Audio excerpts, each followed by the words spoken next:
नमस्कार।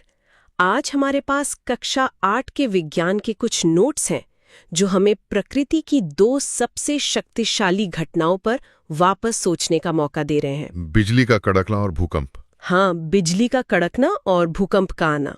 हम सब ने स्कूल में इनके बारे में पढ़ा है, लेकिन आज हम इन बुनियादी कॉन्सेप्ट्स के पीछे छिपे उन बड़े आइडियाज को, उन हैरान करने वाली सच्चाइयों को निकालेंगे जो आज भी उतनी ही जरूरी हैं। बिल्कुल, और खासकर जब बात हमारी अपनी सुरक्षा की हो। सही कहा। ये एक बहुत दिलचस्प नजरिया है। अक्सर हम स्कूल की बातों को पीछे छोड़ देते हैं, पर इन नोट्स में वो बुनियाद है जिस पर हमारी प्रकृति की समझ टिकी है।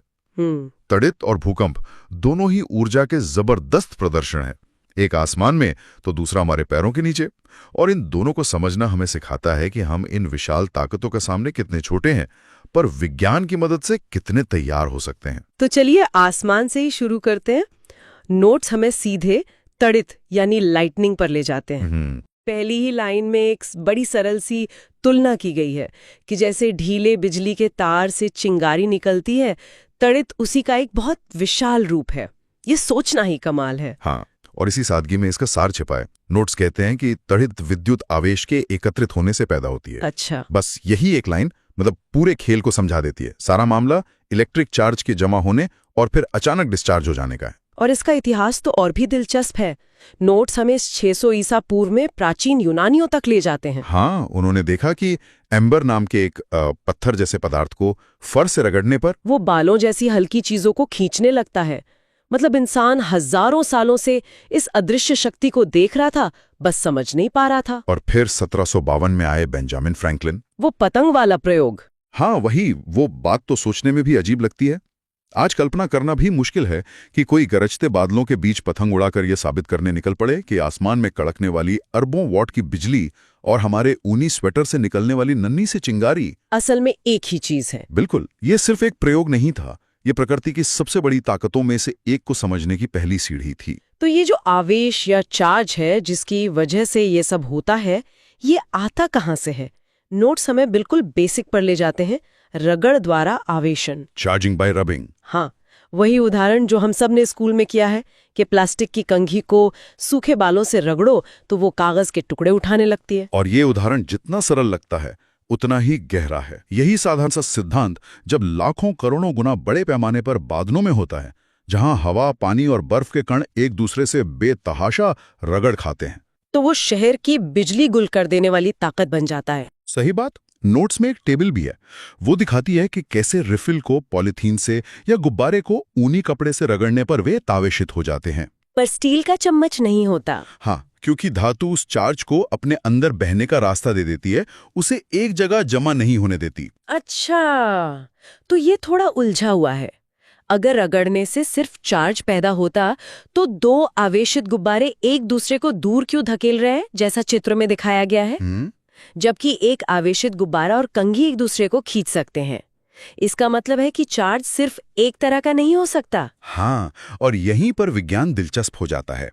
नोट्स इसे 3 सरल नियमों में बांटते हैं। पहला, चार्ज 2 तरह का होता है, धनावेश और ऋणावेश, पॉजिटिव और नेगेटिव। बिल्कुल। दूसरा नियम, एक जैसे चार्ज यानी पॉजिटिव पॉजिटिव या नेगेटिव नेगेटिव हमेशा एक दूसरे को दूर फेंकेंगे, जैसे चुंबक के एक जैसे सिरे करते हैं। हाँ, और तीसरा नियम, अलग अलग चार्ज यानी एक पॉजिटिव और एक नेगेटिव हमेशा एक दूसरे की तरफ खींचेंगे। उन गुब्बारों का एक दूसरे को धकेलना या खींचना इसी अदृश्य नियम का सबूत है। ठीक है, पर हम इस अदृश्य चीज को देखें कैसे?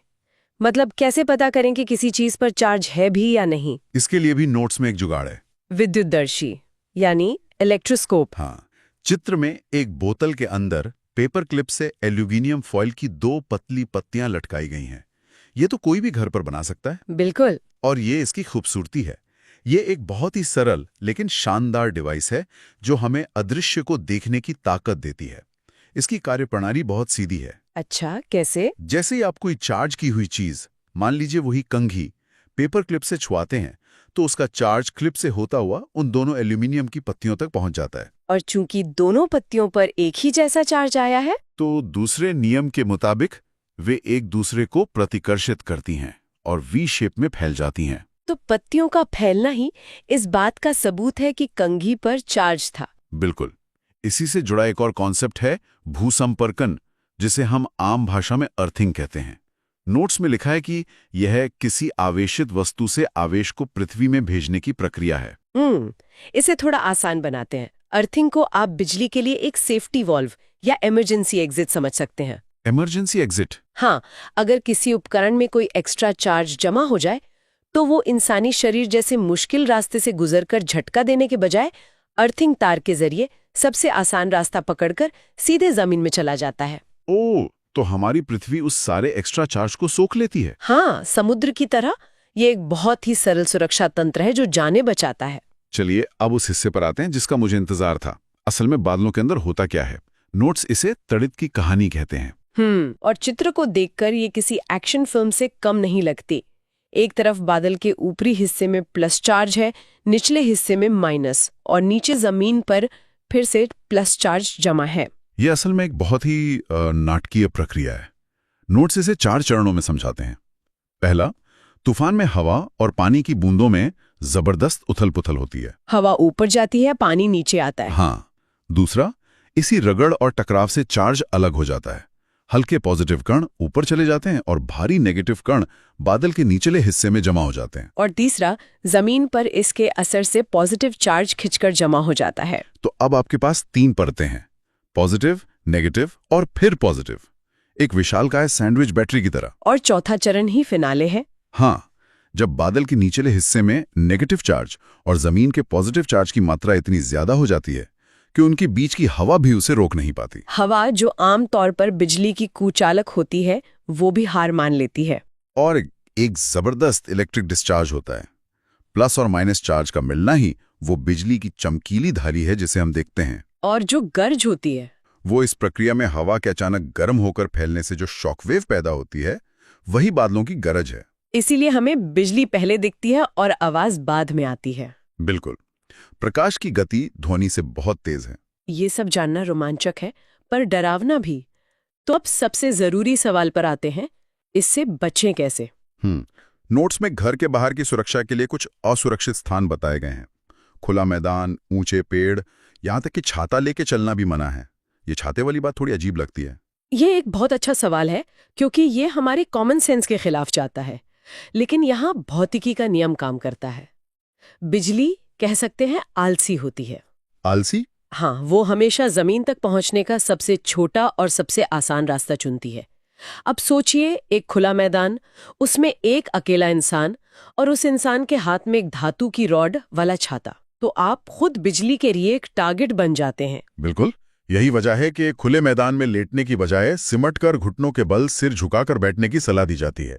मकसद है अपना आकार और जमीन से संपर्क दोनों को कम से कम करना। और घर के अंदर के नियम भी हैं, जैसे तार वाले फोन का इस्तेमाल ना करें, बहता पानी में ना नहाएं और टीवी, कंप्यूटर के प्लग निकाल दें। हाँ, ये नहाने वाली बात भी लोगों को हैरान करती होगी।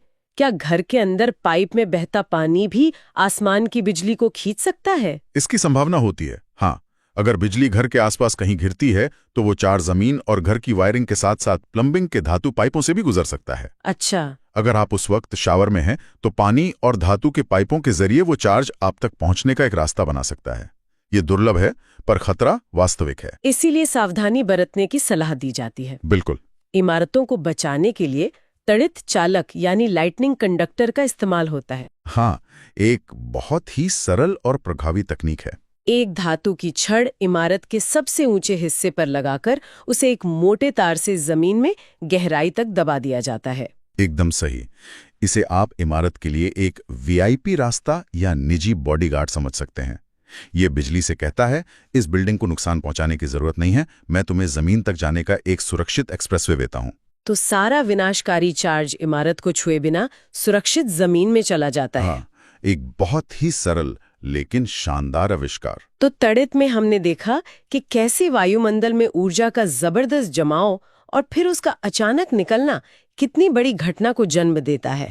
कमाल की बात यह है कि ठीक इसी तरह का एक प्रोसेस हमारे पैरों के नीचे जमीन की गहराइयों में भी लगातार चल रहा है। यह एक बेहतरीन कनेक्शन है। वहां भी ऊर्जा धीरे धीरे दशकों और सदियों तक जमा होती है और जब वो अचानक निकलती है तो पूरी की पूरी धरती कांप उठती है। और यहीं से हम अपने दूसरे विषय भूकंप पर आते हैं। बिल्कुल। दोनों ही घटनाएं तनाव के जमा होने और फिर अचानक रिलीज होने का नतीजा है। नोट्स में भूकंप की परिभाषा है पृथ्वी का अचानक कांपना या थरथराना। और इसकी वजह बताई गई है पृथ्वी की भूपर्पटी यानी क्रस्ट के भीतर गहराई में गड़बड़ी। यहाँ एक बहुत दिलचस्प तुलना है। एक तरफ पुरानी मान्यता कि पृथ्वी किसी सांड के सींग पर टिकी है और दूसरी तरफ वैज्ञानिक सत्य कि भूकंप पृथ्वी की प्लेटों की गति से आता है।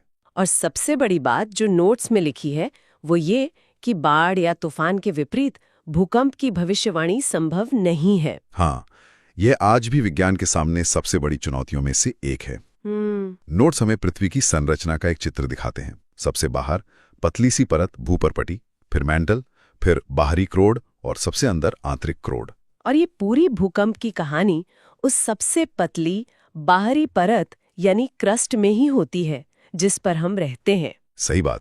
और सबसे हैरान करने वाली जानकारी ये है कि ये जो क्रस्ट है ये सेब के छिलके की तरह एक अखंड टुकड़ा नहीं है, बल्कि यह पहेली के बड़े बड़े टुकड़ों की तरह है जिन्हें प्लेट कहते हैं। और यही प्लेटें धीमी गति से तैर रही हैं। धीमी गति मतलब कितनी धीमी? साल में कुछ सेंटीमीटर, मतलब हमारे नाखूनों के बढ़ने की रफ्तार जितनी। ओह! लेकिन जब अरबों टन वजनी महाद्वीप के आकार की प्लेटें हिलती हैं तो उनके किनारों पर जबरदस्त तनाव पैदा होता है।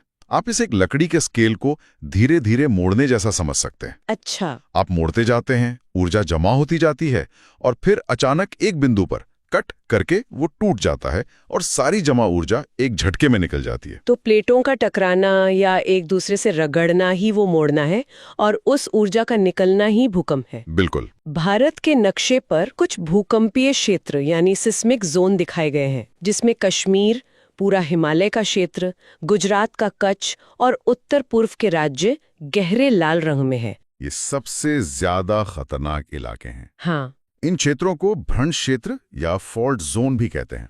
ये असल में उन टेक्टोनिक प्लेटों की सीमाएं हैं।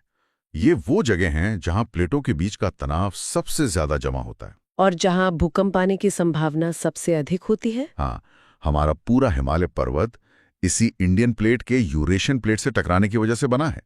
इसीलिए ये दुनिया के सबसे सक्रिय भूकंपी क्षेत्रों में से एक है। अब इस कंपन को मापा कैसे जाता है? नोट्स में भूकंप लिखी यानी सिस्मोग्राफ और रिक्टर पैमाने का जिक्र है। Richter scale. हाँ, और यहाँ एक बहुत चौंकाने वाली बात लिखी है। कहा गया है कि 7 से अधिक की तीव्रता वाले भूकंप विनाशकारी होते हैं। और यहीं पर सबसे महत्वपूर्ण जानकारी छिपी है। नोट्स कहते हैं कि ये पैमाना रेखीय यानी लीनियर नहीं है। इसका क्या मतलब हुआ? इसका मतलब ये नहीं है कि रिक्टर 6 का भूकंप रिक्टर 5 से थोड़ा सा ज्यादा शक्तिशाली है। नोट्स के मुताबिक परिमाण में 2 की वृद्धि का अर्थ 1000 गुना अधिक विनाशकारी ऊर्जा है। 1 मिनट, 1000 गुना? ये तो होश उड़ाने वाली बात है। हाँ, इसका मतलब है कि हम जो रिक्टर 5 और रिक्टर 7 को सिर्फ 2 नंबर का फर्क समझते हैं, वो असल में तबाही के पैमाने पर जमीन आसमान का अंतर है। बिल्कुल। रिक्टर 7 का भूकंप रिक्टर 5 वाले 1000 भूकंपों के बराबर ऊर्जा एक साथ निकाल जाता है। ये एक जानकारी भूकंप को देखने का हमारा पूरा नजरिया ही बदल देती है। बिल्कुल। ये रिक्टर पैमाने की सबसे बड़ी और अक्सर गलत समझी जाने वाली खासियत है। ये एक लॉगरिथमिक स्केल है। हर एक नंबर की छलांग लगभग 32 गुना ज्यादा ऊर्जा के बराबर होती है। तो 5 से 7 तक जाना 32 गुना 32 लगभग 1000 गुना हो जाता है। सही पकड़ा। तो अब सबसे अहम सवाल, इसे बचाव कैसे हो? नोट्स में भवन सुरक्षा की बात की गई है। सलाह दी गई है कि भारी निर्माण सामग्री की जगह मिट्टी या लकड़ी का इस्तेमाल करें। अलमारियों को दीवारों से कस दें और आग बुझाने के उपकरण तैयार रखें। इन सभी सलाहों के पीछे एक ही सिद्धांत है ना? हाँ, कंपन के दौरान चीजों को गिरने से रोकना और अगर इमारत गिरे भी तो उसका वजन कम से कम हो। भारी कंक्रीट की छतें जब गिरती हैं तो जानलेवा होती हैं, जबकि हल्की लकड़ी या टिन की छतें कम नुकसान करती हैं। इसीलिए भूकंप रोधी यानी क्वेक सेफ आर्किटेक्चर इतना जरूरी है। बहुत जरूरी। और अगर भूकंप आ ही जाए तो उस वक्त क्या करें? घर के अंदर हों तो सलाह है कि किसी मेज के नीचे छिप जाएं। ये मेज के नीचे वाली सलाह हम बचपन से सुनते आ रहे हैं। इसके पीछे का मुख्य विचार आपको ऊपर से गिरने वाले मलबे से बचाना है। जब छत या दीवारें गिरती हैं तो एक मजबूत मेज एक सुरक्षा कवच की तरह काम करता है। एक सर्वाइवल स्पेस बना देता है। हाँ, एक जीवन रक्षक जगह। और बाहर है तो नियम और भी सरल है। हर चीज से दूर किसी खुली जगह पर चले जाएं। इमारतें, पेड़, बिजली के खंभे, सब कुछ गिर सकता है। अंत में नोट्स में एक सारांश और कुछ प्रमुख शब्द दिए गए हैं। भूपरपटी, विसर्जन, भूकंप लेखी, त्वरित चालक और रिक्टर पैमाना। हाँ, और कुछ त्वरित संशोधन बिंदु जो सब कुछ समेट देते हैं। जैसे कि आवेश 2 तरह के होते हैं। त्वरित डिस्चार्ज से होती है और भूकंप प्लेटों की गति से आता है। रिक्टर 7 विनाशकारी है। और सबसे जरूरी, इन दोनों घटनाओं के दौरान सुरक्षा नियमों का पालन करना सर्वोपरि है। तो इन 8वीं कक्षा के नोट्स ने हमें सिर्फ विज्ञान के तथ्य नहीं बताए, बल्कि प्रकृति की 2 सबसे बड़ी घटनाओं के पीछे की विशाल ऊर्जा और उससे जुड़ी चेतावनियों को बहुत ही साफ तरीके से समझाया। बिल्कुल, ये सिर्फ परीक्षा के लिए नहीं बल्कि जीवन में सुरक्षित रहने के लिए भी बहुत जरूरी जानकारी है। सही कहा। और ये हमें एक बहुत बड़े सवाल के साथ छोड़ जाता है। नोट्स में साफ लिखा है कि भूकंप की भविष्यवाणी नहीं हो सकती। हम मौसम का पूर्वानुमान लगा सकते हैं, तूफानों को ट्रैक कर सकते हैं, लेकिन धरती के कांपने का पता हमें पहले से नहीं चलता। हाँ, पर क्या विज्ञान हमेशा यहीं रुका रहेगा? भविष्य में ऐसी कौन सी तकनीकें, कौन से सेंसर या डेटा एनालिसिस के मॉडल आ सकते हैं जो हमें इन घटनाओं की कुछ सेकंड पहले ही सही पर पूर्व सूचना दे सकें, ताकि हम और भी बेहतर तरीके से तैयार रह सकें। बिल्कुल। ये आज भी विज्ञान के सबसे बड़े अनसुलझे रहस्यों में से एक है। अगर आपको इसी तरह आसान भाषा में पढ़ना अच्छा लगता है तो इस चैनल को अभी सब्सक्राइब कर लीजिए। अगर आप सभी सब्जेक्ट्स के नोट्स चाहते हैं तो वीडियो के डिस्क्रिप्शन बॉक्स को जरूर चेक करें।